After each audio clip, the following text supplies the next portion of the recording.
"Don't compare your behind the scenes to someone else's highlight reel." This is a quote that I'm sure lots of us have heard at one point or another. As fans of sports, we often forget that when we watch something legendary happen, we're not only seeing a historic play for a franchise or a memorable moment for the city they represent. We're also quite literally witnessing the greatest moment of an individual's life. But what we don't see are the thousands upon thousands of hours of hardship on and off the field that they had to overcome to get to that point. Perhaps in this current sports landscape, no player embodies this sentiment more than CJ Stroud. We were all introduced to Stroud at different times. For some of us, it was during his 2021 freshman season at Ohio State, where he finished top 4 in Heisman voting. For some, it was when he became the second overall pick in the NFL draft this past April. And for others, it was during this NFL season, where he is currently the favorite to win Offensive Rookie of the Year as we enter Week 7. Regardless of when you were first made aware of CJ Stroud, there's no denying that these past few years have certainly been on the highlight reel of his life. But what a lot of fans don't know is his behind the scenes were filled with countless tragic, heartbreaking, and straight up dark moments that your typical professional athlete didn't have to go through. In this video, we're going to tell the entire story of CJ Stroud, the setbacks he had to overcome in his personal life, and how he moved past them to eventually become an NFL star. Before I get into it, welcome to the War Room. Please consider subscribing to the channel if you're new, and let's get straight to it. On October 3rd, 2001, Coleridge Bernard Stroud IV, who later decided to go by the nickname of CJ, was born in Rancho Cucamonga, California, where he was the youngest of 4 kids. Though it's still unclear to this day where the J in CJ comes from, one thing that was clear early on was that he loved football. At the age of just 5 years old, his father Coleridge introduced him to the game, and from then on, he was hooked. Stroud's dad played a very interesting role in CJ's life story. Prior to his marriage with CJ's mom Kimberly, he had some run-ins with the law. From 1989 to 1992, he was arrested 3 different times and was convicted of felony drug possession, receiving stolen property, unlawful taking of a vehicle, and armed robbery, in which he served a sentence of 10 years in prison.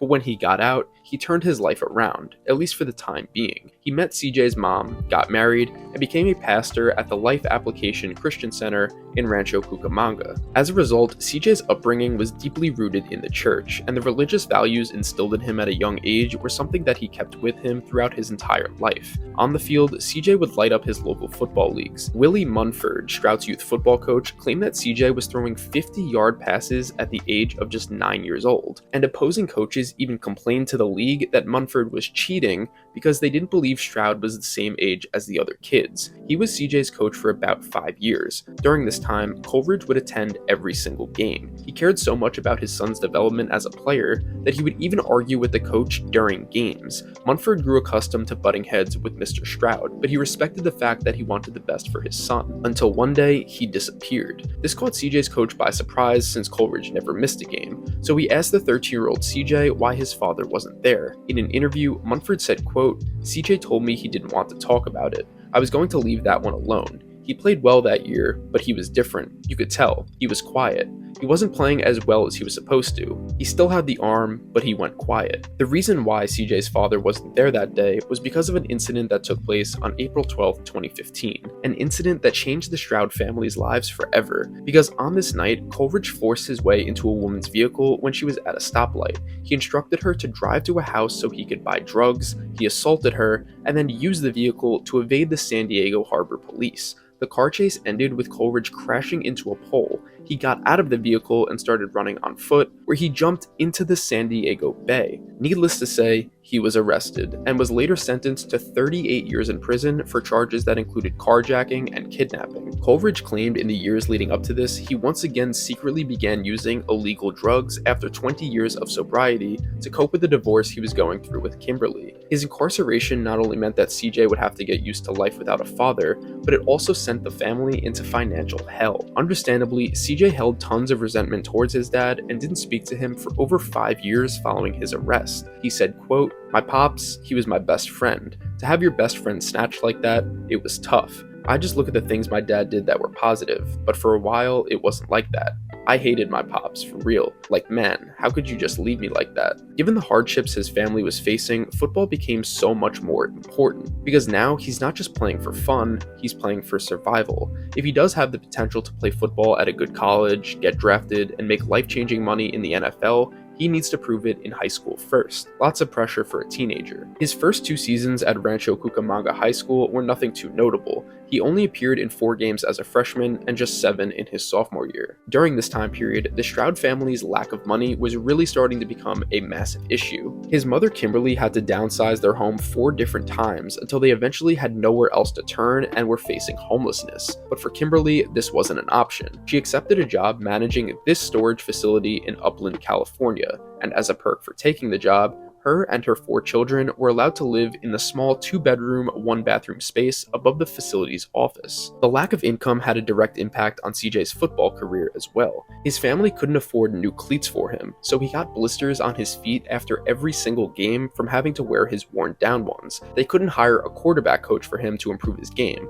so instead he relied on YouTube videos of Drew Brees to learn and grow as a quarterback. Since food was scarce, his high school would send his family packaged meals that were left over, and during one high school game, his mother noticed him playing with one eye closed. When she asked him why he was doing this, he said he only had one contact lens left, and he felt bad asking his mom to buy him new ones. The Strouds weren't just some family that happened to be running low on money, they were dirt broke. As you can imagine, this had an extremely negative impact on CJ's mental health. In an interview, he said he found himself in several life or death situations off the field that he preferred to keep private, but he knew just how much a career in football would mean to his family, so he decided to snap out of it and focus on that. The decision to focus on football was the correct one, because in his junior year, there appeared to be a small light at the end of the tunnel. In 11 games as the team's starting quarterback, he threw for over 2,300 yards with 19 touchdowns and only 6 interceptions. He carried this momentum into his senior year, where his family's life changed again,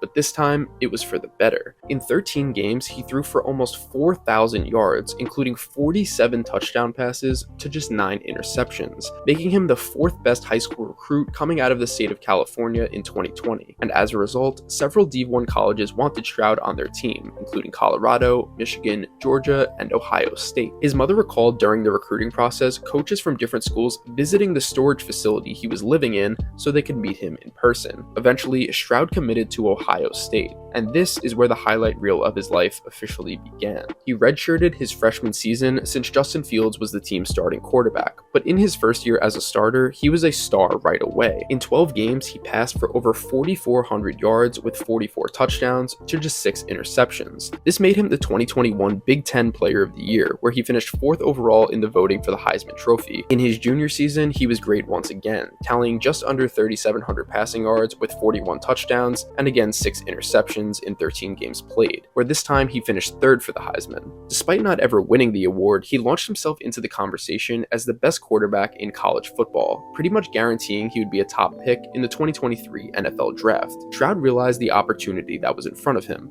so he decided to forego his final 3 years of NCAA eligibility and begin his NFL career. Fast forward to draft day, and the Houston Texans selected him with the 2nd overall pick. After just 6 games in this young NFL season, it's safe to say that he's one of the best picks in that draft class so far, because as I record this video today, CJ Stroud has over 1,600 passing yards, 4th most in the NFL, and he's thrown 9 touchdown passes to just 1 interception, which is the 2nd best ratio in the league, making him the clear favorite to win Offensive Rookie of the Year. But more importantly, through the use of NIL in college and his 4-year, $36 million deal with the Texans, he's been able to create a better life for his family. He bought a house for his mother, and her, along with his 3 siblings, will never have to worry about finances ever again. Along the way, CJ also found forgiveness for his father, saying, quote, "When I talk to him now, I don't hold any ill will. I told him I love you. He's made his mistakes, I've made mine. It's not about the bad. It's the nature of the beast. You accept the good with the bad. I thank God for a second chance at this game." He later added, quote, "I'm doing it for my mom, and my brothers, and my sisters, my family at home, just those things. My life has been like a roller coaster. It's been up and down. I've been through hell and back. I've been through so much in my life. I was young, I was a kid when this stuff happened. I had to grow up so early. I had to grow up really fast." The story of CJ Stroud is a prime example of a kid overcoming adversity and doing everything he can to create a better life for those around him. There were things that went on in his childhood that were completely out of his control, but he used it as motivation to be the best player and person he could be. So while the behind the scenes of CJ Stroud haven't been the prettiest, he had to go through it in order to reach his highlight reel in 2023. And lucky for us fans, we get to see this young star add to this highlight reel for years to come. Do you think CJ Stroud will take home the Offensive Rookie of the Year honors? Let me know in the comments below. Like the video if you enjoyed, and subscribe to the channel if you're new. I'm going to be making NFL content like this all season long, so do not miss out. Thank you for watching, and as always, I'll see you guys in the next one.